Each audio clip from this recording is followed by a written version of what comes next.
Alors bonjour, bonjour à tous. Merci d'être venus pour cette première table ronde du festival. Au revoir Sybille, la directrice du festival. Première table ronde du festival dédiée au lieu, en fait, à l'université. Et ça s'appelle donc l'Université du futur.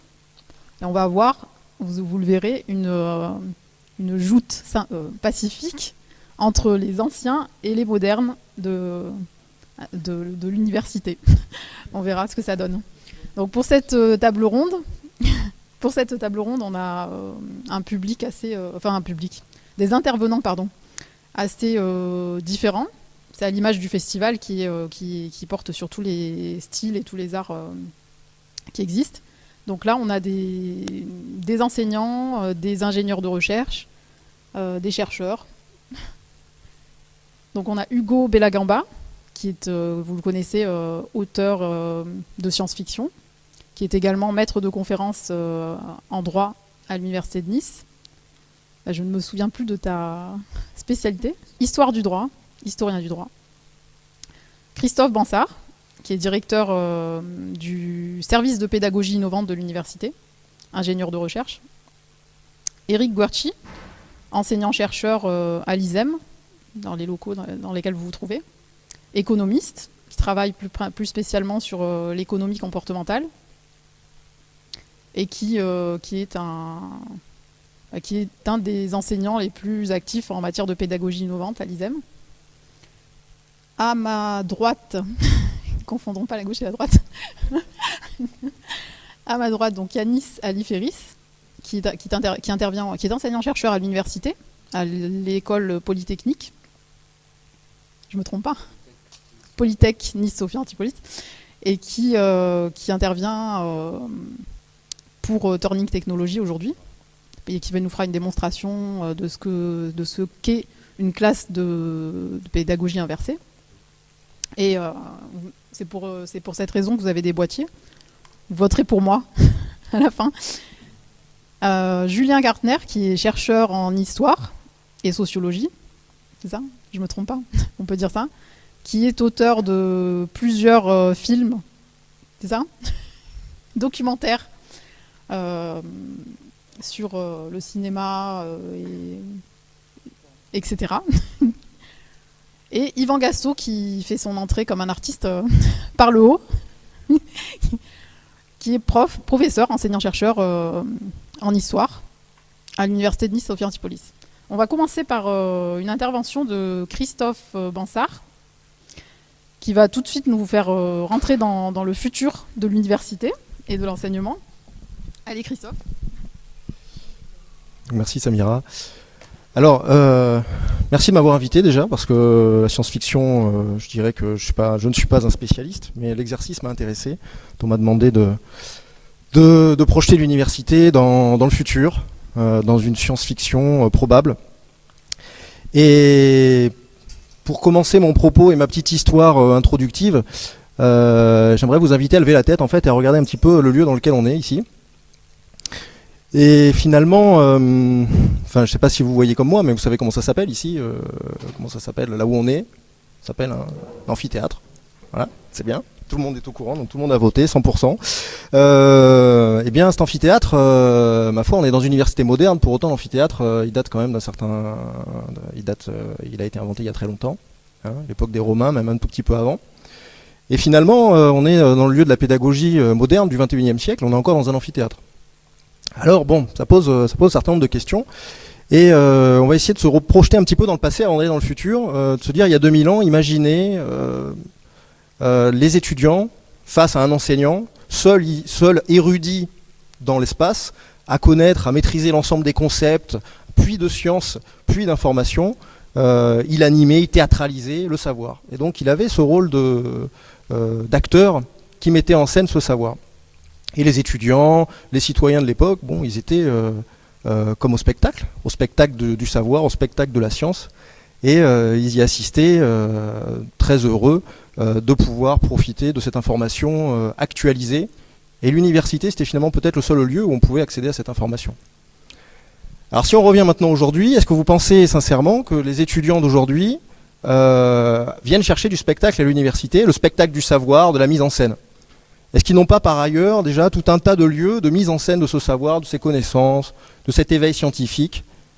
Bien, j'ai tendance à dire qu'ils sont en permanence en relation, confrontés à des manifestations scientifiques, à de l'information, à peu près partout, depuis n'importe où. Et donc finalement, ce savoir-là, il n'est plus la propriété de quelques-uns.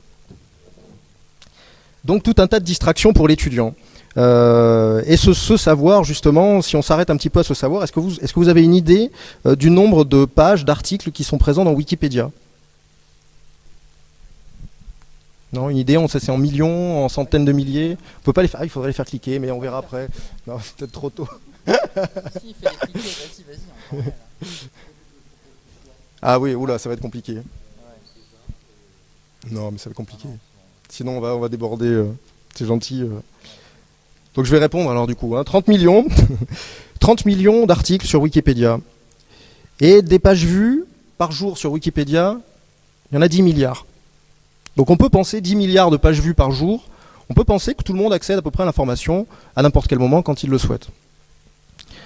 Donc avec toutes ces ressources et toutes ces technologies, comment pourrait se présenter le futur proche avec les avancées technologiques? Je vous pose une question aujourd'hui, je vous demande quand est-ce qu'est né Pablo Picasso. Si vous ne le savez pas, vous allez chercher sur votre smartphone et puis vous allez trouver la date. Est-ce que quelqu'un sait quand est né Pablo Picasso? Non? Qui sera le plus rapide? C'est Hugo, 1881. J'écrivais, moi. Ah oui, pardon, excuse-moi, tu faisais un texto. Donc vous y accédez instantanément. Imaginons qu'il suffise de penser une question pour en avoir la réponse. Imaginons qu'on ait un Siri dans la tête. Vous connaissez Siri sur les smartphones. C'est donc vous l'appelez, vous lui posez une question et il vous répond. Imaginons que vous avez les réponses instantanées. Est-ce que ça suffit à fabriquer un tableau, une toile de maître ou à fabriquer une chaise? Est-ce que ça suffit d'avoir accès à cette quantité d'informations pour savoir en faire quelque chose? Et c'est ça qui est intéressant de voir, et je dirais même heureusement, cette information qui accélère finalement la connaissance, qui est l'accès au savoir, ne produit pas de raisonnement, ne produit pas d'intelligence, ni de créativité. Alors j'ai une petite histoire à vous raconter que je me suis amusé à inventer. On est en 2100, on a un jeune étudiant qui arrive à l'université de Nice, il s'appelle Christophe. Alors je m'appelle aussi Christophe, mais je me dis qu'en 2100, ça sera un prénom qui sera revenu à la mode, prénom du XXe siècle qui reviendra à la mode. Donc il a une mère irlandaise, un père indien, et il est donc citoyen, il se considère citoyen du monde. Il est en réalité déjà une forme d'hybridation, ce jeune étudiant. Oui, exactement, d'hybridation. Je ne me trompe pas dans mes notes. Hein. Ouais. Voilà. Il est une forme d'hybridation, un peu à la manière de ce dont on parlait, de l'information, du raisonnement, du savoir, qui est également hybridation. Et donc, qu'est-ce que cet étudiant va venir chercher à l'université, finalement, en 2100? Qu'est-ce qu'il va venir chercher? Il va venir chercher le savoir? Bon, on a vu que certainement pas, c'est pas ce qu'il venait chercher. Donc, qu'est-ce qu'il va venir chercher, selon vous? J'aurais tendance à dire qu'un étudiant moderne, aujourd'hui, un étudiant de 2100, il va venir chercher des relations humaines, des interactions avec d'autres étudiants, des étudiants chinois, des étudiants africains, des Européens, pour construire des nouveaux objets, des nouvelles connaissances, des nouvelles recherches. Et donc c'est ça qui va le guider dans son travail universitaire, dans son travail d'étudiant. Et on parle aujourd'hui, dès aujourd'hui, d'université des makers, de ceux qui fabriquent, parce que c'est ça qui est intéressant aujourd'hui, c'est de pouvoir refabriquer des choses, des objets. Alors on peut très facilement imaginer qu'en 2100, la bibliothèque de Saint-Jean d'Angély, que vous avez peut-être vu derrière, qui ressemble à un gros vaisseau spatial, serait peut-être une usine de fabrication d'objets 3D, que les étudiants africains, chinois, connectés à ceux de Nice, dans des salles immersives, fabriquent des objets, les futurs vaisseaux spatiaux de demain. On peut très bien imaginer ça, qu'un projet d'école d'ingénieurs, d'économistes, soit sur cette thématique-là, et que connectés en permanence avec d'autres étudiants, ils imaginent ça. Mais alors finalement, dans cette histoire, vous allez me dire, il devient quoi l'enseignant dans cette histoire, cette petite histoire? Qu'est-ce qu'il fait l'enseignant là-dedans? Hein? Je sais pas, est-ce qu'il est encore utile en 2100? Je sais pas. Ouais, c'est inquiétant. Hein. J'aurais tendance à dire que, bien entendu, il reste essentiel parce que il faut animer tout ça. Il faut animer tout ça, il faut animer cette coordination avec des étudiants du monde entier. Il faut les faire travailler sur des sujets qui sont porteurs, qui se font appel au savoir, à l'information. Donc finalement, l'enseignant, je pense qu'il existera toujours en 2100, mais il sera lui-même aussi hybride, comme les savoirs, comme les étudiants, hybride de culture, hybride de connaissances, hybride dans la construction. Voilà, donc finalement, je pense que 2100 sera le siècle de l'hybridation des savoirs et des connaissances. Et alors, pour conclure et faire la transition avec mes collègues, je dirais que ça, on a l'impression que ça n'existe pas encore, que c'est un peu effectivement de la science-fiction. Mais, vous savez, on parle de MOOC aujourd'hui, des cours massifs, où 3000 étudiants se rencontrent sur une plateforme pour apprendre un cours ensemble. On a de la pédagogie inversée, où les étudiants, c'est eux qui interrogent l'enseignant, hein, c'est plus l'inverse, c'est plus finalement les enseignants qui interrogent les étudiants, c'est les étudiants qui sont en questionnement permanent. On a également, qu'est-ce qu'on a, des Fab Labs, hein, des usines à fabriquer des objets 3D, à construire à plusieurs. On a des salles immersives et de téléprésence aussi, dans lesquelles on peut faire de la visioconférence et se connecter. Eh bien tout ça, ça existe aujourd'hui. Alors c'est pas généralisé, mais on peut penser que dans un futur très proche, et peut-être bien même avant 2100, qu'on ait ces possibilités, qu'elles soient généralisées et que l'étudiant citoyen hybride, eh bien, il trouve sa place dans cet environnement. Voilà, je vous remercie. Merci Christophe. Alors j'allais demander, est-ce que Hugo ou Eric, qui est enseignant, pouvez nous dire ce que sera le prof de 2100 ? Eric ? C'est bon. Moi aussi, je vais en fait récupérer un peu ce que mon collègue, on va dire, hein, parce que dans le futur, on sera tous des tuteurs, on va dire, hein, plutôt que des enseignants, peut-être. On va enseigner d'une autre façon. Hein. Je vais quand même suivre un peu son discours, parce qu'il y a des éléments en commun. Et en fait, ce que je vais raconter, c'est un peu ce que j'ai vécu dans les dernières années en tant que maître de conférence ici à l'ISEM. J'ai découvert, quand j'ai dû commencer à enseigner aux étudiants aujourd'hui, que c'est plus les étudiants d'il y a 20 ans, quand moi j'étais assis dans une classe, donc j'étais de l'autre côté. Et je me suis rendu compte que c'était un peu frustrant aussi de trouver aujourd'hui des étudiants que c'était pas ce que j'imaginais moi-même, hein, comme j'étais. Et j'ai eu des difficultés. Alors je me suis intéressé, et ce que j'ai découvert aujourd'hui, c'est un peu comme on part dans l'évolution, dans la biologie, que d'habitude, on va imaginer les espèces, hein, d'habitude il y a des longues périodes où tout est stable. Et tout d'un coup, hein, peut-être il y a des raisons exogènes, hein, le milieu change, il y a des raisons, et tout d'un coup, il y a plein d'opportunités, hein, de niches pour les différentes espèces, pour découvrir des choses. Et tout d'un coup, il y a plein d'espèces qui se forment. Donc l'histoire de l'évolution est comme ça. C'est ce que j'ai trouvé, en fait, aujourd'hui, j'ai retrouvé un peu dans l'enseignement. On a eu à peu près 500 ans, hein, on va dire à partir surtout de la Renaissance, ou si un étudiant, un professeur en 1500, 1600, on va dire, hein, avec Galilée qui monte ex cathedra sur la cathedra, comme on appelle comme ça, pour enseigner aux autres. Moi, je suis un peu plus haut parce que j'ai quelque chose, vous devez m'écouter, d'accord ? Et donc ça a été donc un étudiant du 1600. Il pourrait venir ici, peut-être il serait étonné par la lumière, par les ordinateurs. Ça, c'est sûr que ça peut étonner un étudiant, mais le reste, non. Hein, c'est la même façon d'enseigner.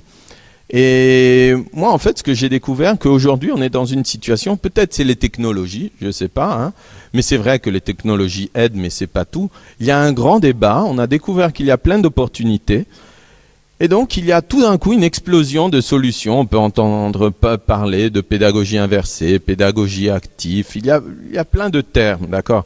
Et c'est un peu une perspective que ça peut même faire peur.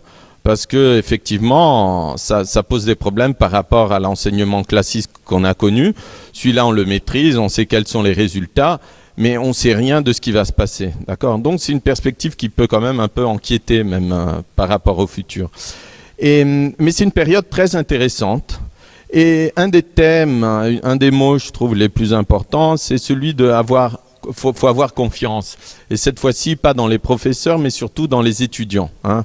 Et c'est pas évident. Alors je vais essayer d'expliquer un peu aussi en quoi la confiance vers les étudiants consiste. Je voulais simplement quand même commencer, montrer juste pour m'aider à mieux expliquer certains aspects qui m'ont étonné, on va dire, sur ce qui se passe sur le corps d'un étudiant. Alors c'est ça, je crois.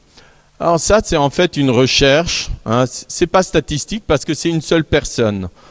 On a regardé d'une personne, d'accord, un signal qu'on appelle une réponse électrodermale. Donc on a demandé à un étudiant de garder sur lui, autour du doigt, pendant 1 semaine, hein, un petit capteur qui mesure, on va dire, le niveau de stress, d'émotion, d'accord, que le sujet, pendant toutes les heures, tous les moments de la journée, une ligne, donc c'est une journée, sur les 7 jours de la semaine, d'accord. Et l'idée, c'était de voir un peu quelles étaient les activités que, d'un point de vue, on va faire une traduction un peu élémentaire, hein, traduire ce signal comme un niveau d'émotion de l'individu, d'accord. Et ce qui est assez étonnant et curieux, en fait, plus vous voyez le signal, hein, il a une grande variabilité, plus ça veut dire qu'il est quand même excité de l'activité qu'il est en train de faire. Ça, c'est un étudiant quand même du MIT, hein, c'est pas un étudiant d'une université, d'accord, une petite université, d'accord. Donc, on imagine que c'est un étudiant hein, même qu'il est motivé, il a dû payer, comme c'est aux États-Unis, pour pouvoir suivre des classes. Alors, ce qui est assez étonnant, ben, c'est écrit en anglais. Hein, donc vous voyez, c'est mis en jaune la partie où c'est les classes. D'accord ? Alors, les classes, d'habitude, là, je ne sais pas si j'ai tout montré, mais c'est plat. Hein, c'est même plus plat que pendant qu'il est en train de dormir. D'accord ? Donc, ça, c'est ce qu'on voit, hein, d'un point de vue émotionnel, hein, pour un étudiant. Lors des classes, c'est ce qu'on a. Donc, quand on est enseignant comme moi, je veux imaginer que le niveau, on va dire, émotionnel de mon étudiant moyen, hein, il est à ce niveau-là. Hein. Ça me pose des problèmes, vous imaginez. Donc, même regarder la télé, hein, il y a, ou faire un homework, la chorale, il y a la télé aussi, je crois. C'est à peu près la même chose, hein, la télé. Et à propos de ça, c'est intéressant de réfléchir sur cet aspect, la télé et le cours en classe. Ça, c'est une chose importante. En fait, je vais reparler de ce qu'il disait mon collègue, hein, Christophe. Il parlait de l'amphithéâtre. Ben, sur ça, il y a une chose quand même intéressante parce que c'est vrai qu'ils enseignaient, mais surtout l'amphithéâtre, c'était pour faire un spectacle, montrer, d'accord, aux gens. On l'utilise pas. On ne l'utilisait pas, on va dire, pour enseigner surtout. C'était pour mettre en scène des émotions, hein, pour essayer d'émouver les gens. D'accord ? C'était ça ce qu'on voulait obtenir. Pour enseigner, Aristote choisissait plutôt de marcher avec les étudiants et de leur montrer la nature, les espaces et tout ça, et d'avoir une sorte d'interaction avec eux. Alors ce qui est intéressant, c'est vraiment la même chose que, en fait, on retrouve le même signal face à un spectacle, et face à une classe, d'accord, un enseignant. Parce qu'en fait, cet espace se prête plutôt à écouter, à voir, essayer, nous, éventuellement de créer un peu de contenu émotionnel aux étudiants. Donc on essaye peut-être de faire une blague, d'essayer de les réveiller, de dire quelque chose de sympa, d'accord. C'est là qu'on va essayer de les accrocher un peu leur attention, mais pas plus que ça. Donc il y a plein d'autres moments dans la journée où c'est vraiment beaucoup plus productif, et même quand ils font les devoirs à la maison, hein, il y a des moments homework où là ils travaillent, ils sont... Oh. Oui, ben, peut-être ils écoutent de la musique, c'est pas faire les devoirs, ça on sait pas. Donc c'est pas une étude statistique celle-là, hein, c'est simplement un étudiant, il est peut-être pas représentatif. D'accord. Donc c'est pas ça, mon étudiant, j'imagine à l'ISEM, j'espère pas. Mais c'est ça que moi j'ai eu en tête hein, quand j'ai vu ce transparent, et j'ai dit je veux pas que ça se passe avec mes étudiants. Alors c'est difficile aujourd'hui, il y a plein de solutions, on va dire. Par exemple, notre collègue Yanis Alfiris, qui utilise déjà depuis des années, les étudiants apparemment ils sont très contents, et il va vous montrer hein, rapidement, hein, quelques minutes, en quoi, par exemple, la pédagogie inversée consiste. Hein. Donc ça, c'est des solutions. Alors ce que je voulais donc essayer de montrer avec ce petit exemple, c'est que aujourd'hui, en fait, toute cette partie de la classe, hein, on peut tranquillement hein, la transférer dans un autre endroit, pas dans une classe, on peut la transférer, et peut-être ça marche même mieux, vous voyez les homework, hein, les devoirs à la maison, dans des moments où l'étudiant il se retrouve tout seul, éventuellement, avec un ordinateur, hein, et voir sur une tablette une vidéo du professeur qui l'enseigne quelque chose. D'accord ? C'est ce qu'il disait Christophe aussi. Aujourd'hui, il a pris l'exemple de Wikipédia où il a parlé des MOOC. Aujourd'hui, on a un tas d'informations qu'on peut récupérer.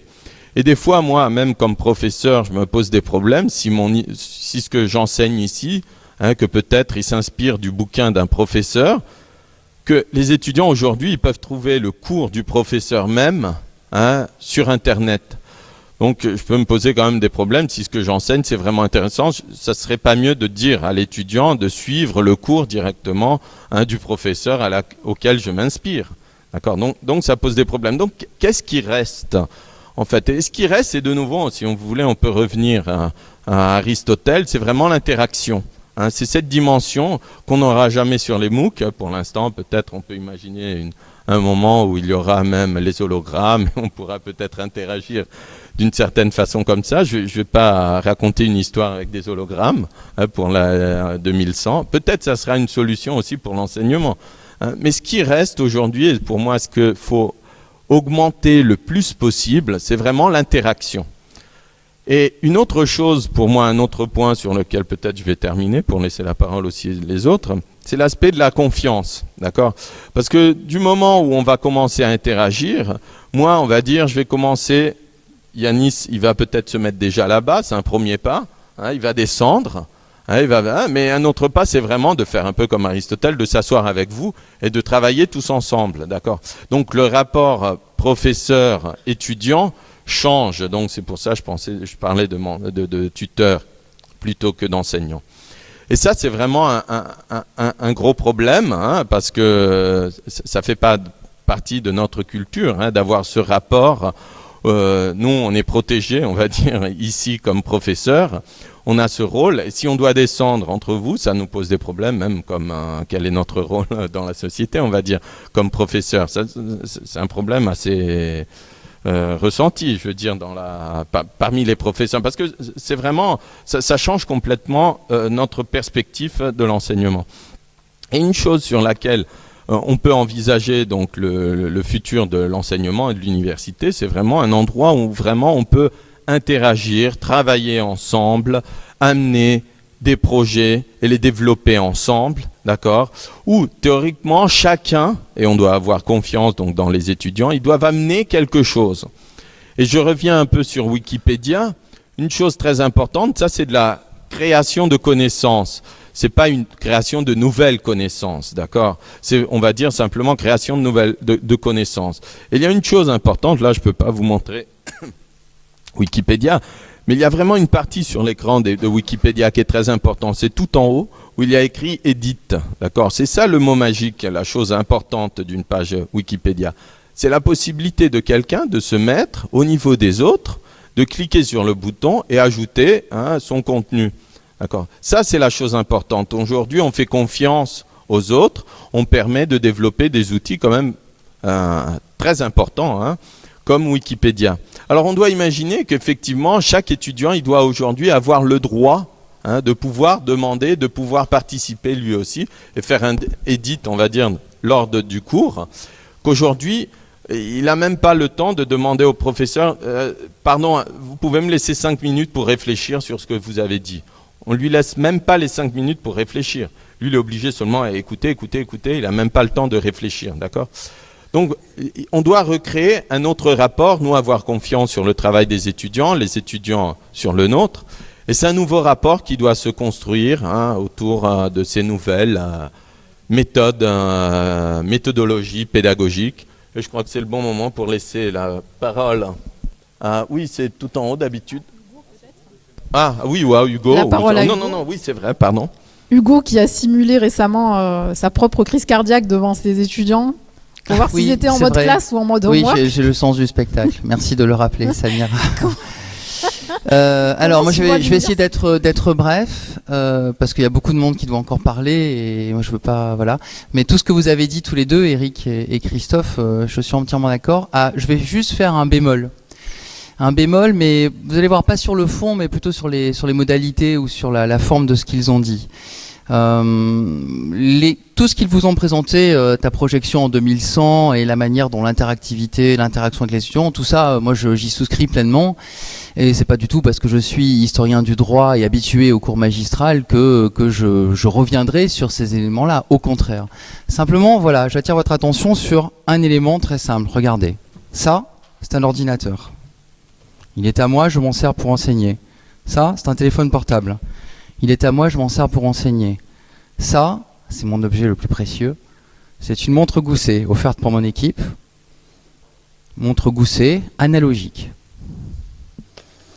Je porte un jean, une chemise en coton.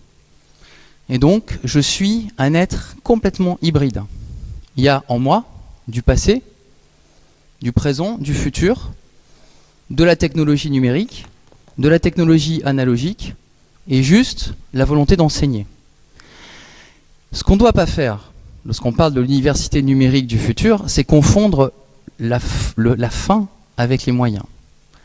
Les moyens, ce sont des moyens techniques. Les clickers, les ordinateurs, les téléphones portables, les écrans. Mais le but, c'est quoi? Le but, c'est de transmettre des connaissances ou de transmettre des connaissances par un dialogue. Ce que faisaient les Grecs, tu l'as très bien dit. Aristote était à la tête d'une école qui enseignait par le dialogue et l'interaction. Donc, ce qu'on vous parle, lorsqu'on vous parle de pédagogie interactive, ça n'a absolument rien de nouveau. C'est même la chose la plus archaïque que l'histoire puisse trouver, le dialogue, l'interaction. Et donc, ce qu'avaient dégagé comme principe pédagogique les Grecs, les fameux philosophes péripatéticiens, ceux qui enseignaient en marchant, c'était simplement le dialogue. Et donc, dans un amphithéâtre, le dialogue est tout à fait possible. C'est pas parce qu'on est dans un amphithéâtre qu'on est dans un lieu de spectacle. Et combien même, l'enseignement serait un spectacle. Et pourquoi pas? Pourquoi le savoir devrait-il être austère, être froid, être quelque part sans relief ou sans émotion? Eric a très bien présenté, mais il vous a fait un spectacle, remarquablement bien réussi d'ailleurs, quelque part. Il vous a montré que quand les gamins étaient devant une classe, leur cerveau était mort. De même que lorsqu'ils étaient devant la télé, leur cerveau était mort. C'est une forme de spectacle. Il a mis en scène, il a représenté un élément de son discours pour que vous le reteniez. Et qu'est-ce que vous allez retenir quand vous rentrerez chez vous ce soir? L'image de l'électroencéphalogramme plat qui vous prouve que dans un amphithéâtre, il ne se passe jamais rien. Et pourtant, il s'est passé que vous l'avez retenu. Et la manière dont il vous l'a présenté, il l'a fait de façon magistrale, dans les deux sens du terme. Il a parlé devant vous sans que vous interagissiez, et il l'a fait brillamment. Donc ce que je veux dire, c'est que moi, en tant qu'enseignant-chercheur, en tant que responsable aux côtés de Christophe de l'innovation pédagogique, et en tant qu'auteur de science-fiction, enfin, j'ai la fascination de l'outil qui évolue, de l'outil technique, de l'innovation technique. Mais la même question reste toujours là, qu'en faisons-nous? Ce que va vous montrer Yanis avec les clickers, il va vous démontrer qu'un nouvel outil apporte de nouvelles manières d'apprendre les choses. Mais on ne doit surtout pas se réfugier derrière une sorte de fascination pour l'outil lui-même. Ce serait confondre le chemin avec le but. Et même si le chemin est plaisant, il ne faut jamais perdre de vue le but de l'enseignement. Et le but de l'enseignement, c'est quoi? Moi, je vous le dis en tant qu'enseignant. C'est pas de farcir la tête de nos étudiants de connaissances stériles. Hein. Le but de l'enseignement, c'est que les connaissances qu'ils retiendront dans cet amphithéâtre leur servent dans leur vie de citoyens. Et les Grecs, qui faisaient d'une certaine manière de l'enseignement déjà un spectacle, avaient parfaitement compris ça. Le but de l'enseignement, il est politique. Il est politique. Parce que c'est le corps de ce que l'on sait qui fait de vous un citoyen. Et je le dis au sens premier du terme, polis, c'est la cité en grec. Donc tout ce qu'on va faire ici et tout ce qu'on vous montre, c'est une projection vers le futur, mais je crois fondamentalement que le but reste le même. Sinon que la cité dont on parle, eh bien peut-être que c'est une cité beaucoup plus vaste, beaucoup plus hybride, comme tu l'as dit, culturellement, et qu'on sort un peu de modèles nationaux ou locaux de type d'enseignement. On va beaucoup plus vers une hybridation culturelle. Mais ce ne sont que des outils. C'est ce que nous en faisons qui compte, à mon sens. Voilà.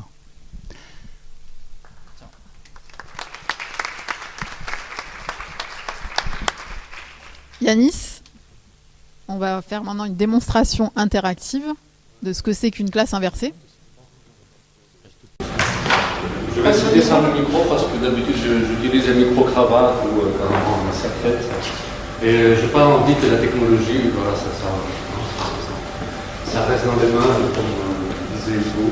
La technologie, elle est là pour disparaître et nous permettre de faire autre chose. Donc, je suis entièrement d'accord avec tout ce qui a été dit. Les remarques de Hugo et par rapport à la toute première intervention de Christophe, il y a une question que je trouve toujours intéressante qui dit à qui on posait des questions qu'on pose maintenant en moteur de recherche. Et c'était aux encyclopédies et le papier, et c'était aussi aux enseignants. Et ça montre vraiment que notre rôle en tant qu'enseignant n'est plus le même, il est différent. C'est juste exactement cette histoire de comment je peux accéder au savoir, à l'information, est-ce que l'information c'est le savoir, et comment on peut articuler tout. Donc, je vais préparer une petite diapo.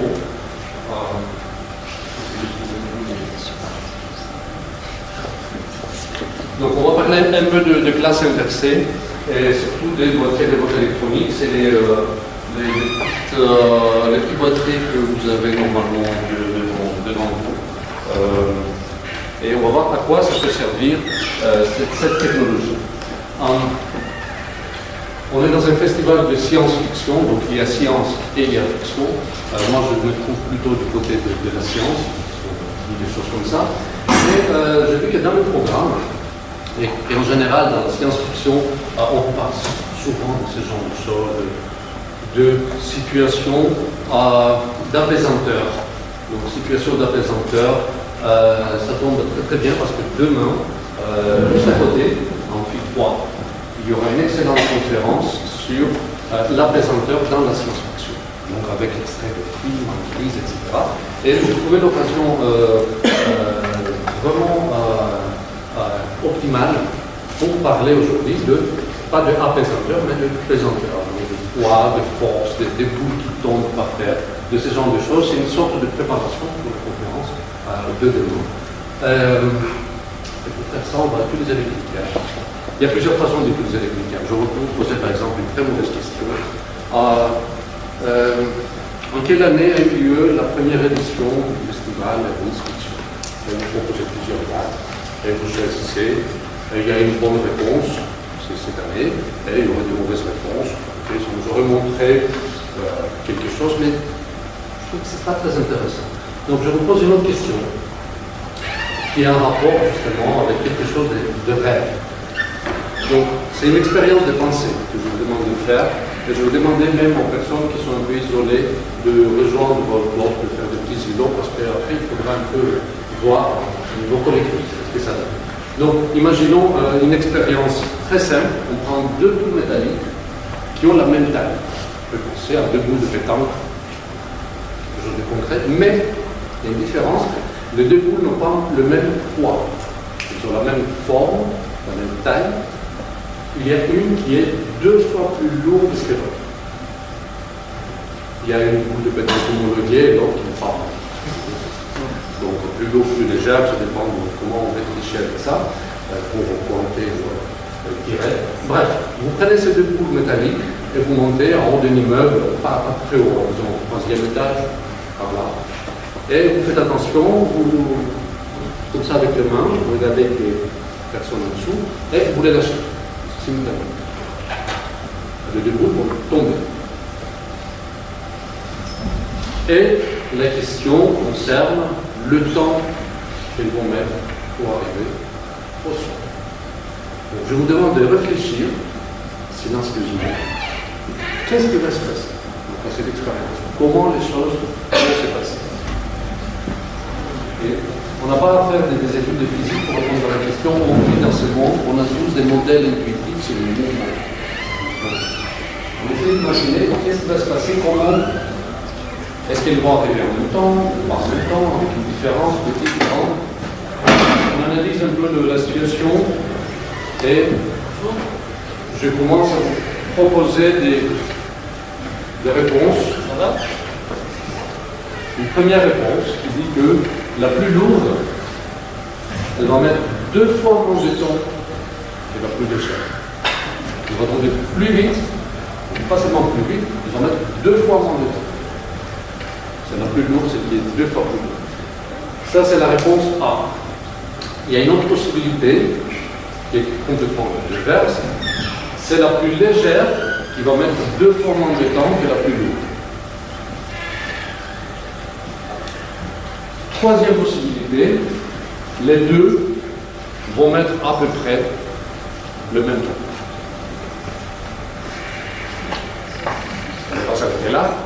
Quatrième possibilité, la plus lourde, mais beaucoup plus de temps, pardon, beaucoup moins de temps que la plus légère, mais pas forcément la moitié. Donc la réponse D ressemble à la réponse A, mais on n'a pas l'aspect vraiment 2 fois moins de temps. Et la dernière réponse, c'est l'opposé contraire. C'est la plus légère, mais beaucoup moins de temps que la plus lourde, mais pas forcément 2 fois moins de temps. Je vous demande de réfléchir et de choisir une de ces 5 réponses.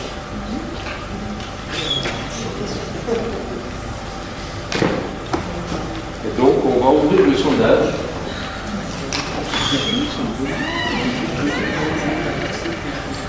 Je vous proposerai donc 5 réponses possibles. Vous pouvez prendre votre boîtier, votre cliqueur, Zapet, si vous voulez, ou boîtier de vote électronique en bon français, BVE. C'est quelque chose de très simple. Il n'y a même pas un bouton en or. C'est comme une télécommande que je te disais à la télé. Et il suffit de cliquer. Donc d'appuyer sur la touche qui correspond à votre choix, A, B, C, D, E, E. On va vous distribuer des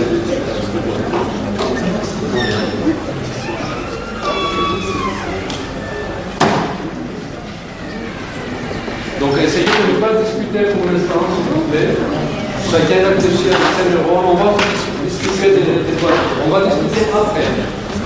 Pour l'instant, vous discutez avec vous-même. Vous avez votre modèle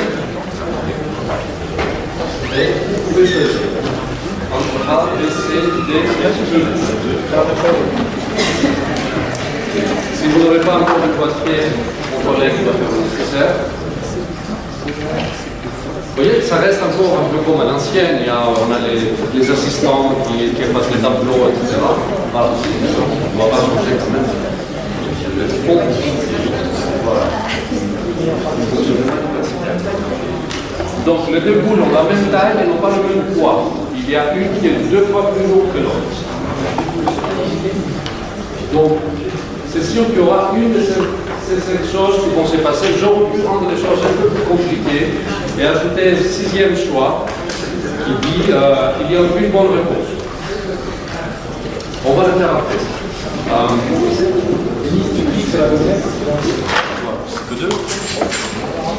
Et normalement, quand vous cliquez, il suffit de cliquer, c'est tout. Il suffit de cliquer. Et vous avez le voyant vert qui vous confirme que votre vote a été pris en compte. Je vois en haut à droite que j'ai 35 votes pour l'instant. Alors, il y a quelques boîtiers, pardon, il faut appuyer. Là, donc vous choisissez la lettre. Et des fois, dans certains, il faut habituer Enter aussi, pour confirmer. Des fois, ça prend automatiquement. Hein? Et vous allez voir, il y a un petit V pour dire OK. Donc, théoriquement, ça suffit d'appuyer sur la lettre. Mais des fois, il faut même confirmer avec Enter.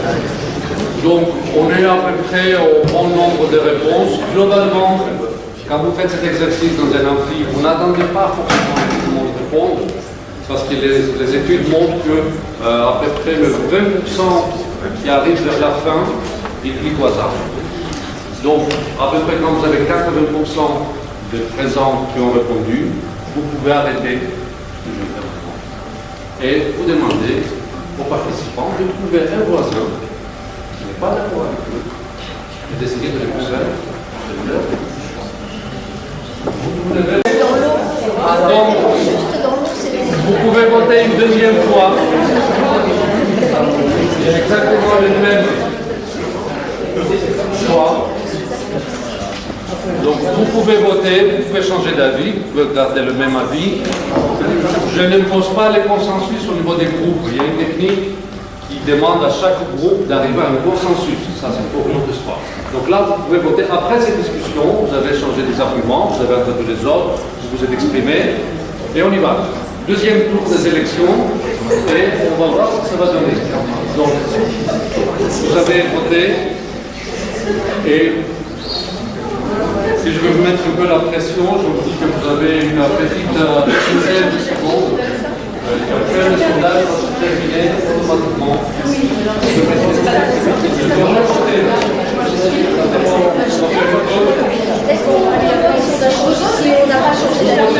Si vous avez changé d'avis, si vous n'avez pas changé d'avis, il faut voter une deuxième fois. C'est un autre sondage. On n'a pas enregistré vos réponses au précédent. Donc, si vous cliquez sur un bouton et vous changez d'avis maintenant, vous pouvez revoter. Tant que le sondage est ouvert, vous pouvez voter. C'est la dernière réponse qui est prise en compte.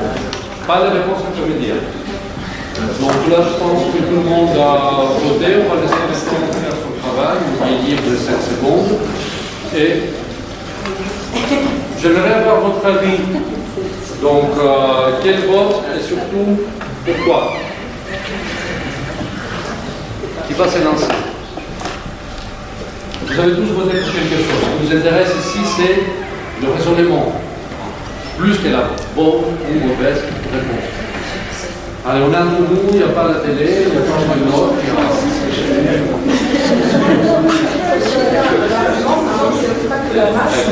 Oui. Alors du coup, voilà, le volume, du coup, on a rencontré le procès, on a fait à peu près le même temps. Et on s'est référé aussi à l'expérience du niveau de la société. D'accord. Donc, je reformule ce que Eve vient de nous dire, parce que tout le monde n'a pas entendu. Donc, son groupe a voté pour la réponse C, en disant que c'est le même volume. Les masses sont différentes, certes, mais quand elle pense à ce que faisait Galilée, soi-disant du haut de la tour de Pise, ça lui rappelle quelque chose qui peut-être ça tombe en même temps, mais je ne sais pas, peut-être un autre point de vue. Je dis oui ou non. Alors moi, je vais C aussi. Ok. Mais parce que je pense qu'en fait, la résistance de l'air, elle est parlée sur une vidéo. Donc, ça masse. Ok. Donc la résistance de l'air est la même sur les deux bouts, parce que, pourquoi déjà? Parce qu'en fait, je pense que le poids n'a rien à voir avec la résistance de l'air. Ok, donc la résistance, ça fait intervenir quoi? Voilà, allez.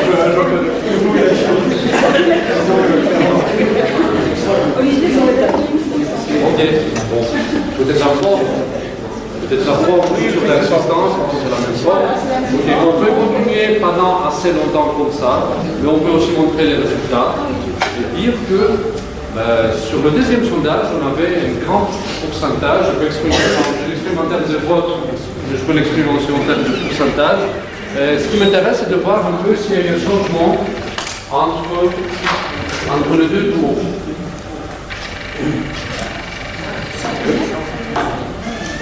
À gauche, en bleu, vous avez le résultat.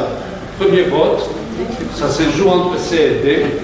Et le deuxième vote, après les discussions,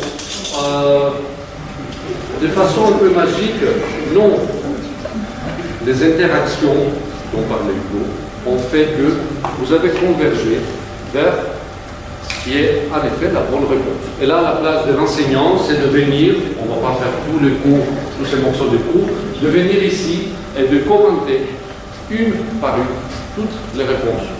Et de dire pourquoi c'est la C, pourquoi c'est pas la B, pourquoi c'est pas la A. Pour quelles raisons on peut arriver avec un raisonnement et voter pour la D et pas pour la C.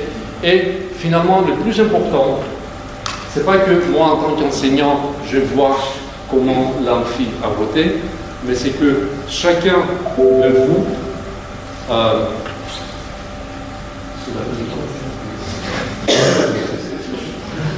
c'est comment chacun de vous obtient un retour immédiat aujourd'hui pas après le DS, et personnalisé. Je ne sais pas qui a voté A, B, C, D, E, mais si je fais toute la partie de ce cours, chacun aura une réponse qui va lui dire peut-être qu'on fait à cet endroit-là, il n'aurait pas fallu passer par là, tu as oublié de prendre en compte tel paramètre, etc., etc. Donc on est dans une interaction, on fait presque du cours particulier avec 200 personnes dans un amphi.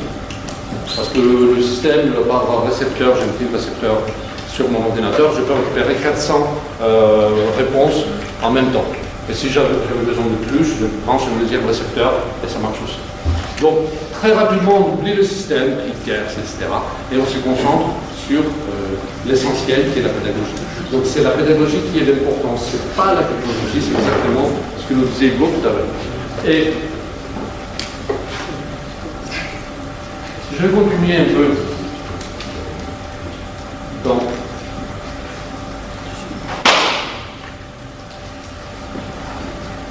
la même direction. Je lisais hier un très joli entretien de Ted Klein, qui est un physicien très connu, qui a des émissions le samedi après-midi excellentes sur France Culture, qui écrit des livres, qui disait que l'enseignement, c'est du corps à corps. Et je vous propose de lire son entretien, il suffit de taper l'enseignement, c'est du corps à corps sur votre moteur de recherche préféré. Il n'y en a pas qu'un seul, il y en a plusieurs. Et vous allez voir, tout ce qu'il dit, c'est très beau. Et il a une coloration qui dit que je ne suis pas pro pour les nouvelles technologies. Et je pense que là, je ne serais pas d'accord avec lui. J'ose dire que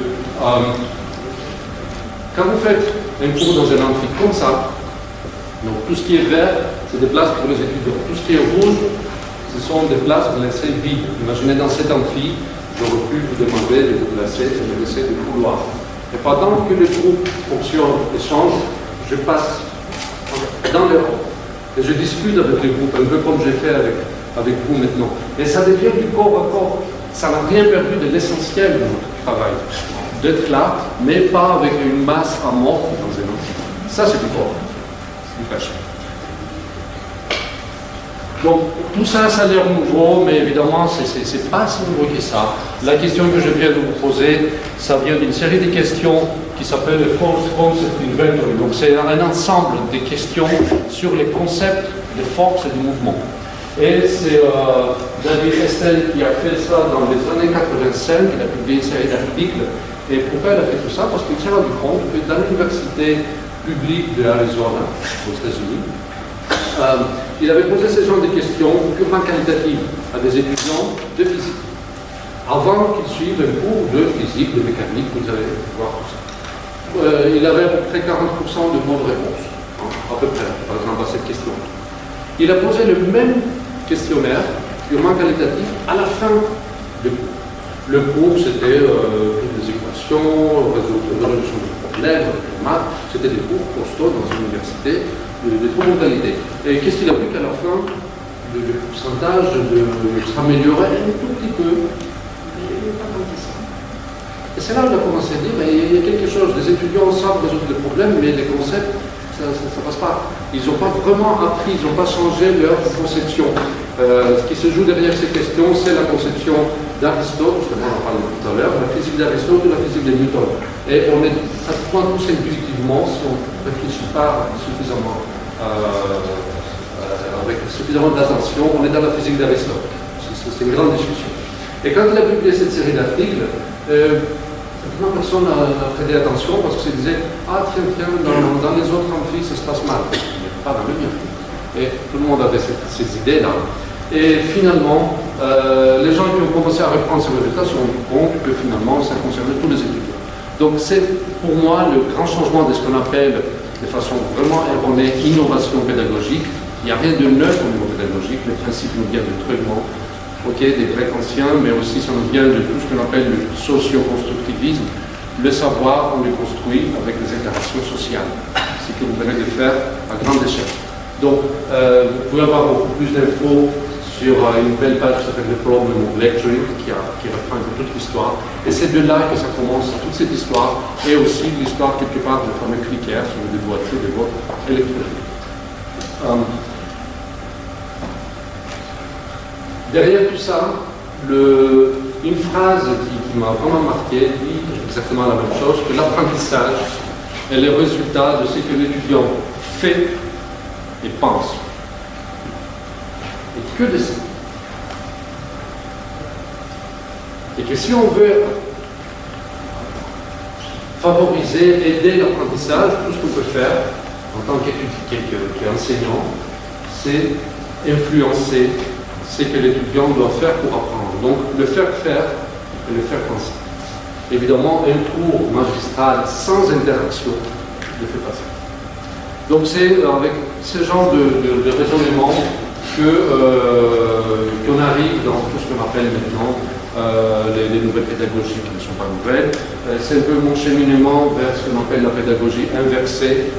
Je préfère hybride pour dire que vous avez vu, ça nous prend du temps pour poser ces questions, pour vous laisser réfléchir, interagir avec les pairs, voter une deuxième fois, revenir, expliquer, prendre vos points de vue, etc. Tout ça, ça prend du temps. À un certain moment, on se pose des questions.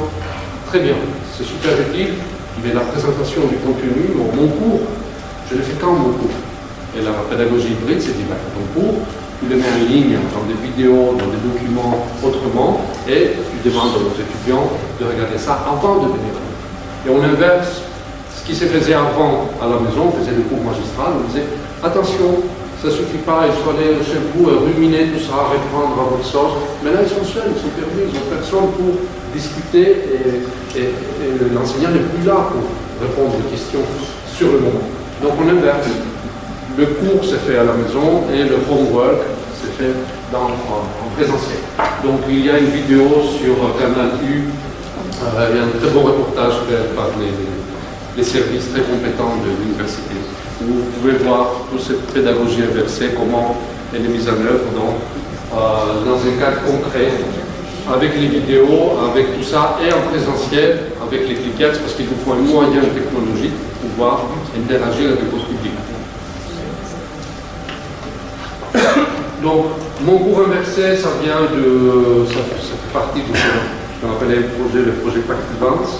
Pactivance, on parlait tout à l'heure, c'est pédagogie active. Active, c'est parce que l'étudiant fait quelque chose. Il n'est pas là, il n'est pas posé un peu de regarder. Un amphithéâtre, oui, mais numérique. Les amphithéâtres numériques, ils sont nombreux parce que l'amphithéâtre devient numérique, vous injectez de la technologie dedans, et vous sortez ce qu'on faisait avant dans l'amphithéâtre pour l'envoyer à la maison. Donc la chambre d'étudiants devient aussi une extension de l'amphithéâtre. Donc c'est pour ça que tout là-dedans est au pluriel, y compris les pédagogies. Il y a plusieurs formes de pédagogie active, classe inversée, apprentissage par projet, toute une famille de méthodes. L'essentiel, c'est le faire faire et faire penser aux étudiants. Je n'ai jamais oublié ça. Ça, c'est une question que j'avais mise sur Twitter, plein d'enthousiasme quand j'ai reçu mon cadeau de vacances d'été, c'était le 13 juillet, il y a 2 années, il y a 2 ans à peu près. Le gros carton, il avait dedans 350 cliquets, j'en ai distribué aux étudiants. Et donc, j'étais comme un petit gosse, ça faisait un très beau moment que j'ai rêvé d'avoir ces petits boîtiers. Et quand j'ai rêvé, parce que finalement je les ai sélectionnés, je réalisé plus tard, 2 fois, une fois sur les papiers devant mon écran en faisant des comparatifs qui s'y avaient sur le fond du marché, et je les convergeais sur Turning. Et après, quand on avait organisé une session de comparaison à l'université avec plusieurs types de boîtiers, j'avais convergé sur le même choix. Et finalement, c'est les boîtiers que nous avons à l'université maintenant, on les compte par centaines. Il y a des rumeurs pour qu'il y aurait des milliers qui vont arriver encore. Et je pense que je vais terminer par là. Si vous voulez, je vous pose une dernière question pour partir. On ne va pas faire tous les mécanismes. Donc, vous avez un joueur au basketball, il vient de lancer son ballon. Vous imaginez la trajectoire du ballon vers le panier. Et la question, c'est quelle force est exercée sur ce ballon qui va vers la trajectoire, vers le panier. Je ne sais pas si ça rentre ou pas. Donc, quelle est la force qui est exercée sur ce ballon? Donc, je propose déjà les différents choix. Une force qui est vers le haut est décroissante en fonction du temps. Plus le ballon avance, la force devient de plus en plus petite. Le B, c'est vers le haut est constante. La force ne change pas en fonction du temps. Vers le bas est décroissante. Vers le bas, et petit à petit, ça disparaît. Et D, c'est vers le bas est constante. C'est une force vers le bas qui ne change pas. Le E, c'est une force tangentielle à la trajectoire. Le ballon fait ça comme trajectoire, et la force, à chaque moment, suit la direction de la trajectoire.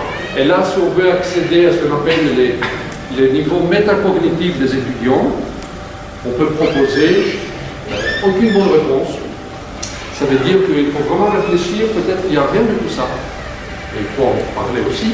Ou, pour aller encore plus loin, il n'y a pas assez de formation pour répondre.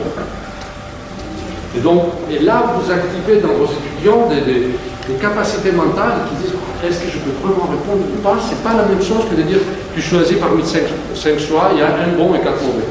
Là, c'est plus compliqué. On peut remettre plusieurs bonnes réponses en fonction des situations. Donc là, vous avez 2, 4, 6, 7 choix. Je vais vous demander juste un vote pour s'amuser avec ça. Alors, le sondage est ouvert. Vous allez de la lettre A jusqu'à la lettre G en fonction.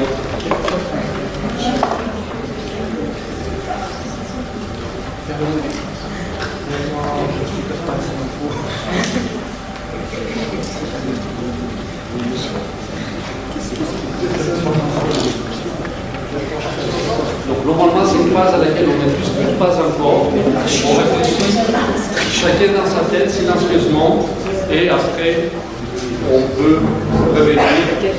On n'aura pas le temps de faire le deuxième mouvement, l'interaction avec le père, vous pouvez le faire après pendant la pause, même sans penser. Je vous donne 15 dernières secondes, comme ça je commence à terminer l'expérience. 10, 9, c'est un peu stressant, mais ça arrive pareil. Pas trop d'ordre avec un compte à rebours.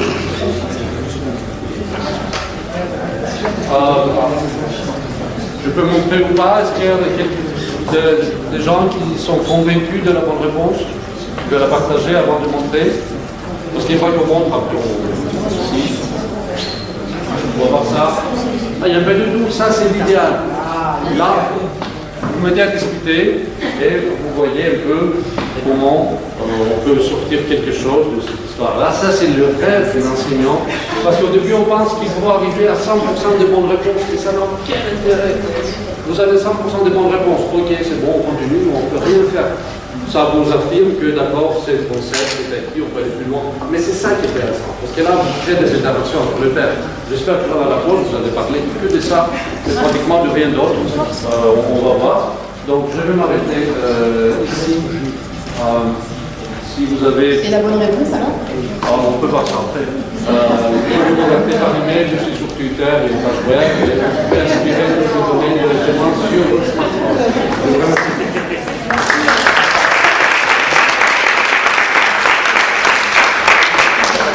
Bon, alors on va finir de façon plus ou moins légère. On va voir ce que ça donne. Avec un essai de fiction. Quand l'université devient... Une histoire fiction, pardon, excuse-moi Julien. Quand friction. Quand l'université devient brune. L'université Côte d'Azur devient brune.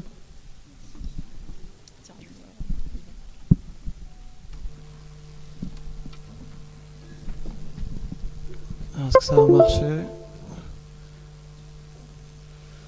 Est-ce que ça va marcher? Ouais. Bonjour à tous. Donc Samira nous a passé commande il y a quelques semaines maintenant. Elle nous a demandé de réfléchir à l'Université du futur et avec Yvan Gasto, on est historien et on a élaboré plusieurs scénarios.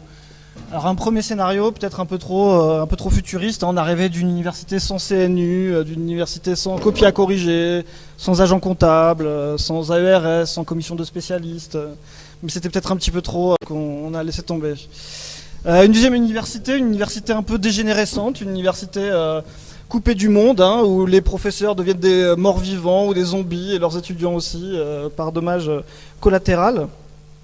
On a aussi imaginé une université totalement dématérialisée, qui nous arrange bien, plus de problèmes de bâtiments malsains, plus besoin de chercher une place pour se garer le matin. Voilà, une université qui peut résoudre pas mal de problèmes. On a enfin imaginé une université posée sur la plaine du Var. Alors là, plus de problèmes de voisinage, plus de problèmes de rideaux de fer à mettre devant les bâtiments pour empêcher les troubles. Donc voilà, une université qui là encore peut résoudre certains problèmes, mais c'était pas assez satisfaisant. Et finalement, on a trouvé notre inspiration dans un film dont vous rappelez tous, un film qui s'appelle Starship Troopers, les patrouilleurs de l'espace. Ah oui. On est au milieu des années 80, on est en 97, donc le film il a bientôt 97. Ouais. Le film il a bientôt 20 ans. Ouais. Ce film-là, et vous allez voir, il y a une scène particulièrement intéressante. Vous vous rappelez peut-être du fait que dans ce film, les étudiants sont embrigadés par un corps professoral qui leur délivre un enseignement assez musclé, et ils vont devoir lutter contre les envahisseurs de l'espace. Et avec Yvan, on a trouvé là, il y avait un possible parallèle avec notre université du futur, Côte d'Azur. Alors je vous propose un extrait des patrouilleurs de l'espace. Il n'est pas à l'écran, c'est bon. On voit déjà l'usage des nouvelles technologies. Hein. Rico. Rico. Rico! Pay attention. Sorry, Mr. Ratchak. Let's sum up. This year we explored the failure of democracy, while the social scientists brought our world to the brink of chaos. We talked about the veterans, how they took control and imposed the stability that has lasted for generations since. You know these facts, but have I taught you anything of value this year? You, why are only citizens allowed to vote? It's a reward. What the Federation gives you for doing federal service. No. Something given has no value. Look, when you vote, you are exercising political authority. You're using force. And force, my friends, is violence. The supreme authority from which all other authority is derived. My mother always said violence never solves anything. Really? I wonder what the city fathers of Hiroshima would say about that. You. They probably wouldn't say anything. Hiroshima was destroyed. Correct. Naked force has resolved more issues throughout history than any other factor. The contrary opinion, that violence never solves anything, is wishful thinking at its worst. People who forget that always pay. Rico, what's the moral difference, if any, between a civilian and a citizen? A citizen accepts personal responsibility for the safety of the body politic, defending it with his life. A civilian does not. The exact words of the text. But do you understand it? Do you believe it? I don't know. Alors voilà, à partir de cet extrait, on s'est dit avec Yvan qu'on pouvait imaginer un parallèle avec la situation politique française. Parce que s'il y a un domaine qui peut-être plus que l'université aime bien se projeter dans le futur, c'est le monde, on va dire, politico-médiatique, notamment à travers les sondages. Et si on s'intéresse aux sondages récents sur la politique française, on constate des choses étonnantes. Si on s'intéresse notamment à un parti qui pourrait être en parallèle avec l'enseignement de cet enseignant. Effectivement, on se rend compte quand on regarde les récents sondages que 45% des Français sont prêts à voter FN, que les perspectives pour la présidentielle de 2017, c'est que Marine Le Pen est donnée première au premier tour dans chacun des cas. Et donc, ce qu'on a imaginé avec Yvan, c'est que Marine Le Pen arrive en tête au premier tour en 2017, mais non seulement au premier, mais aussi au second tour. La gauche, Yvan, a été rattrapée par son bilan. La droite a été rattrapée par les affaires. Et le champ est libre pour le Front National et pour une prise de pouvoir donc de l'extrême droite en France. Quel impact a cette prise de pouvoir sur l'université française, et notamment sur l'université de Nice, où le Front National a réalisé ses meilleurs scores, alliés aux identitaires? On va voir qu'Yvan a imaginé plusieurs scénarios là-dessus. Quel est l'impact de cela sur l'université Côte d'Azur? Yvan, je te laisse dérouler ton scénario. Alors c'est de la politique fiction, c'est de l'histoire fiction, et j'irai pas jusqu'en 2100 parce que bon, effectivement, on est dans une fiction qui ramène à un futur proche. Donc nous sommes au mois de mai 2028. Voilà, donc ça fait 15 ans, un peu moins de 15 ans. Et donc effectivement, comme tu l'as dit, Julien, Marine Le Pen est au pouvoir et elle a été élue pour la 3e fois, ce qui est impossible aujourd'hui, mais qui a été rendu possible par un changement de constitution qui a été voté quelques années auparavant. La France est sortie de l'Europe. Et les frontières sont militarisées, surtout la nôtre ici, pas loin, à Menton, Vintimille, où des miradors ont été installés pour lutter contre l'invasion proche de l'Italie.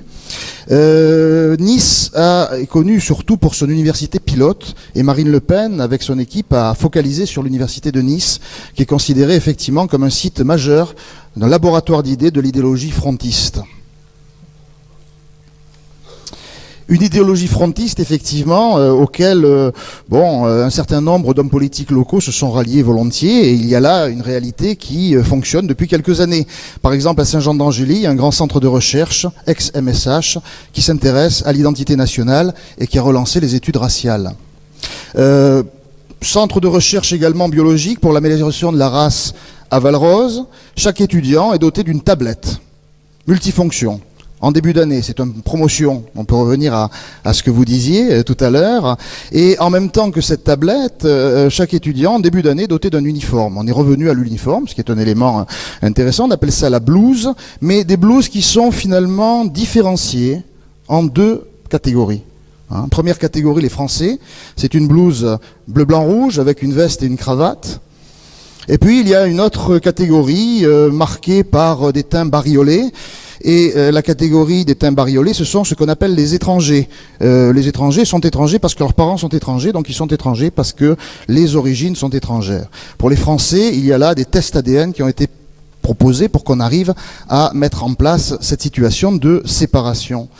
Alors la tablette, puisqu'on est dans le numérique, donc la tablette effectivement oblige chaque étudiant à fonctionner à partir de ça, donc quasiment plus de cours matérialisés en quelque sorte. Et pour les étudiants étrangers, cette tablette, elle permet de vérifier à intervalles réguliers, à valider à intervalles réguliers leur capacité effectivement à se soumettre, à se lier à ce qui peut apparaître comme étant l'identité française. Et donc il y a des tests semestriels au moment des partiels qui leur est propre. Donc ça c'est un élément qui est mis en place depuis quelques années. Alors le problème c'est qu'en ce début de troisième quinquennat 2028, elle vient d'être réélue en quelque sorte, 2017, 2022, 2023, 2023, 2028. Elle a été réélue mais de justesse. Effectivement parce que sa popularité s'est un peu essoufflée malgré tout et elle est critiquée du côté de son extrême droite par un groupe politique qui s'appelle les Identitaires, dont Nice est la ville fief et la ville clé, et donc les leaders des Identitaires considèrent que Marine Le Pen est vraiment décidément trop molle dans sa théorie, dans ses politiques, dans ses applications, et notamment ça se vérifie par exemple à l'université. L'université de Nice n'est plus ce qu'elle était, et les mesures controversées qu'elle vient de prendre, suscitent à l'extrême droite une certaine animosité, voire même une certaine opposition, notamment parce que cette université a décidé, au sacrilège, de faire appel à des chercheurs étrangers pertinents pour améliorer ces tablettes. Ces tablettes sont effectivement améliorables, mais seulement par rapport à des apports étrangers venus d'Inde, venus du Golfe, venus peut-être d'Afrique du Sud également. Mais ça pose un certain nombre de problèmes, alors que Marine Le Pen faisait de ces tablettes un élément central de la pédagogie. Ces tablettes, d'abord, elle avait donné une sorte de vocable qui semblait s'appliquer à toute la France, les marinettes. Et donc dans les marinettes, effectivement, c'était de la technologie 2028 tout à fait particulière. Conséquence, évidemment, les étudiants vont s'opposer, les étudiants vont manifester, les étudiants vont se montrer une sorte de mauvaise grâce à cette amélioration technique qui sans doute va leur poser des problèmes. Et quel type de problème, Julien ? Évidemment, ces étudiants, ils ont été un peu comme dans le film, ici, influencés, soumis à des paroles, parfois même peut-être de la propagande, des tracts ont circulé, les réseaux sociaux se sont mis à fonctionner d'une manière centrale, et chose un peu nouvelle qu'on n'avait plus vue depuis les années 2000, voire même les années 90, voire même les années 80, les étudiants se sont mis à monter au créneau, se sont mis à manifester, se sont mis à faire la grève des tablettes. Et ils ont non seulement fait la grève des tablettes, ils ont bloqué les campus, les différents campus de l'université de Nice. Et la question est de savoir pourquoi ont-ils fait ce blocage des campus, pourquoi les tablettes sont-elles bloquées. Et là, on pourrait être dans deux scénarios que je vous soumets. Parce qu'en fait, on est un peu dans cette idée de l'histoire contrefactuelle, enfin de l'histoire du futur contrefactuelle. Le premier scénario que moi je pourrais retenir, c'est de considérer que ces étudiants refusent cette modernité, refusent en quelque sorte le recul qui pourrait venir de l'étranger et qui peut-être les contraindrait à ne plus être dans cette situation de préférence nationale. La peur, c'est que les privilégiés, ceux qui sont dans la tablette non bariolée et qui portent la blouse classique, seraient peut-être perturbés, parce qu'on donnerait aux autres, par ce biais-là, plus de possibilités, plus de pouvoir. Donc rester, parce qu'ils sont depuis des années dans dans ce bain du Front National, dans cette situation qui les a amenés à finalement prendre la préférence nationale comme un fait acquis, eh bien, ils manifestent pour garder ces acquis. Et il faut garder ces acquis. Donc la manifestation est là pour garder les acquis. Il faut les percevoir, il faut les garder. Et d'une certaine manière, la préférence nationale nous prouve qu'elle est bien rentrée dans les esprits. Mais, bon, Julien, il y a peut-être un second scénario, je ne sais pas. Il y a un scénario possible. Un sursaut, un réveil. Certains de ces étudiants, peut-être les plus âgés, ou j'en sais rien, les plus curieux peut-être, se rappellent que mai 2028, ça fait référence à un événement très ancien, voire préhistorique, qui date des années 60, à peu près 68. Et effectivement, peut-être un sursaut, peut-être un réveil, peut-être quelque chose qui, par rapport à cet événement oublié, provoque une réaction. Et qui revient dans la tradition universitaire. L'université du futur se replonge dans les origines de l'université, dans ce qui fait le sens même de l'université. Alors quelques éléments pour compléter ce que disait Yvan sur le programme du Front National. Cette fois-ci, on peut le lire sur Internet, sur le site du Rassemblement Bleu Marine et sur le site du Front National, le vrai programme. Effectivement, le vrai programme qui, en intitulé, remet en cause, je le cite, les méthodes d'éducation imbibées de l'esprit de mai 68. Texto, ce que écrit le FN sur son site. Il y a d'autres choses tout aussi intéressantes. On arrête d'enseigner les langues étrangères. La langue pour les colloques et pour les publications est exclusivement le français. Ça, c'est aussi dans le programme du Front National. Les agences de financement, à l'instar de l'ANR, c'est aussi dans le programme, doivent respecter des critères strictement scientifiques et s'inscrire en conformité avec les priorités fixées par la nation. Alors quelles seront ces priorités ? On peut les imaginer en s'intéressant au programme d'histoire. L'histoire devient enseignée uniquement de façon chronologique. On s'intéresse aux grands personnages, de Vercingétorix à Napoléon, des grands personnages on apprend l'histoire par événement. On apprend aussi évidemment la géographie, mais uniquement la géographie française.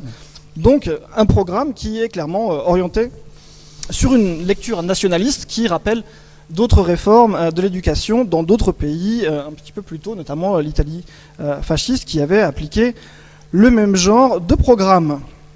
Alors, Yvan, pour arrêter cette digression et revenir là où tu t'es arrêté, il y a une révolte. Une révolte étudiante, dans quel sens on choisit ? Est-ce que c'est une révolte à la droite du Front National ? Est-ce que c'est une révolte à sa gauche ? Il n'empêche que cette réforme, elle braque les étudiants, elle les fait descendre dans la rue, et ça, c'est pas sans nous rappeler ce qu'est le sens même de l'université. Parce qu'en tant qu'historien, eh bien, on doit un peu regarder ce qu'est l'histoire de l'université dans son rapport à la société. Et on peut constater que dès le milieu du 19e siècle, ça doit nous inspirer à mon sens pour l'université du futur, on est en 1830, on est en 1848, en France, ce sont les étudiants qui déjà mènent la révolte, notamment pour la Commune, une révolte étudiante qui s'étend dans l'Europe de l'Est dans la seconde partie du 19e. On est en 1918, je vous emmène à Cordoba, en Argentine. Les étudiants, vous voyez ici la garde militaire dans la cour de l'université. Les étudiants argentins se révoltent, ils réclament une démocratisation de l'enseignement. Et ces événements de Cordoba sont considérés comme le prémisse des révoltes qu'on connaîtra en Amérique latine dans la seconde moitié du XXe siècle. D'autres exemples frappants, alors peut-être une vidéo ici rapidement, une vidéo d'archives pour nous donner à penser. Là encore, on est à Shanghai en 1946. Alors,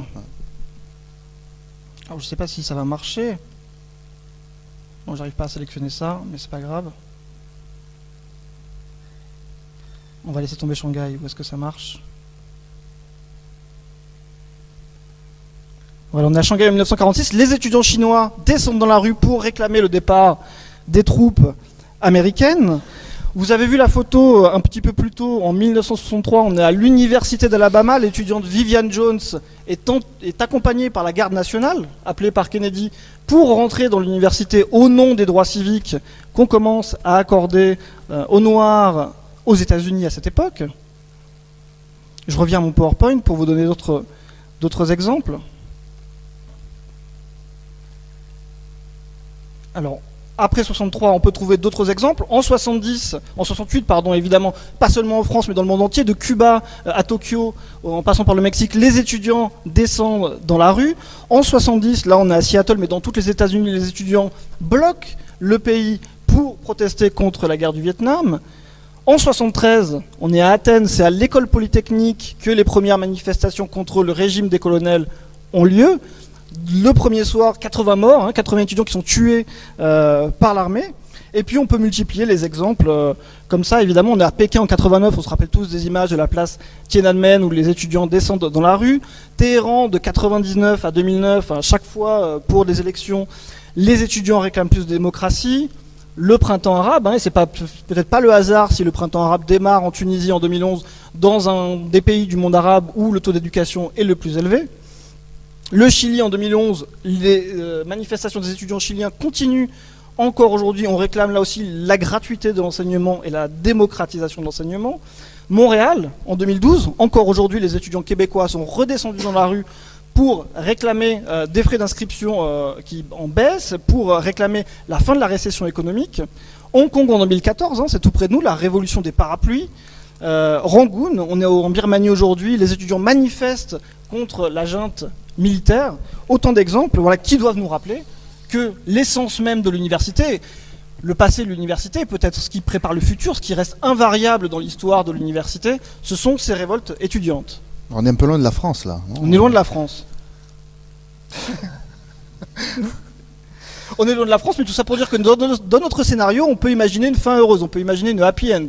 Dans notre scénario un peu dramatique qu'on vous a tissé durant les premières minutes de notre intervention. Parce que ce qui caractérise l'université dans l'histoire des sociétés, c'est qu'elle est le facteur à chaque fois du changement. L'étudiant est au cœur du processus historique. À la fois, il refuse le statut de mineur, il refuse le statut que les adultes lui proposent, il se frotte au monde intellectuel, et c'est dans l'université, à chaque fois, que les transformations sociales naissent. Et là, on peut interroger nos collègues des nouvelles technologies, puisque effectivement, plus on dématérialise l'enseignement, plus on pourrait penser qu'on dématérialise ce foyer, qu'on décompose ce foyer de réflexion, d'échange humain, d'une génération qui se frotte au monde intellectuel, et plus on investit dans les cours en ligne, peut-être plus on démine en quelque sorte ces foyers de contestation au sein de la société française. Donc là, il y a une vraie interrogation, donc je vais essayer de boucler la boucle avec ce qui est notre interrogation première. Dans quelle mesure, trop dépendante des technologies numériques, l'université perdrait son sens premier, à savoir celui de réunir les hommes et les femmes, de les faire réfléchir ensemble, non seulement au futur de leur université, mais aussi au futur de la société tout entière. Merci.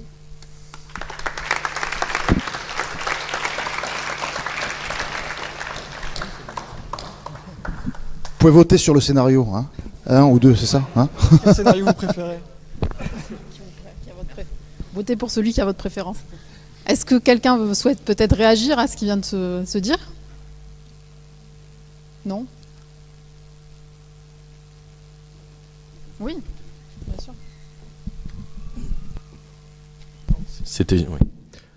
C'est très intéressant, cet aspect politique de voir l'université comme ça. En même temps, juste pour faire une remarque, il y a un des points sur lesquels on débat autour des MOOC et de l'université, c'est qu'en fait aussi l'université, en même temps, ce n'est pas que ça, c'est l'endroit où, on va dire, certaines classes se rencontrent et trouvent comment ils peuvent se marier entre eux. C'est-à-dire Harvard, elle aura toujours un sens, parce que c'est l'endroit où les fils des hommes d'une certaine classe, ils vont se rencontrer, ils vont trouver leur mari ou leur femme. D'accord. Donc l'université, je trouve que c'est aussi ça en même temps. Donc des fois c'est ça peut-être, mais il y a même des universités qui forment dans un certain sens. Les rencontres, les classes, les études, qu'est-ce qu'on doit décider d'étudier dans certaines directions. Donc c'est simplement pour ramener sur les deux côtés, faut combattre dans les deux directions. C'est pas seulement un lieu de révolte, des fois c'est vraiment un lieu de réactionnaire, des fois même l'université, je trouve. Il y a les deux choses. Oui, non, c'est ça. Donc c'était juste pour se rappeler que ça peut être ça aussi. Ils se marièrent et eurent beaucoup d'enfants. Merci beaucoup à tous les intervenants. Je crois qu'on a fait le tour là de ce que pourrait être une université du futur. On envisage le pire et le meilleur. Non, mais ça peut être un lieu où la contestation intellectuelle renaît et où les êtres humains ne disparaissent pas au profit de la technologie. Donc merci à tous pour votre attention. Et place à la suite du festival. Nice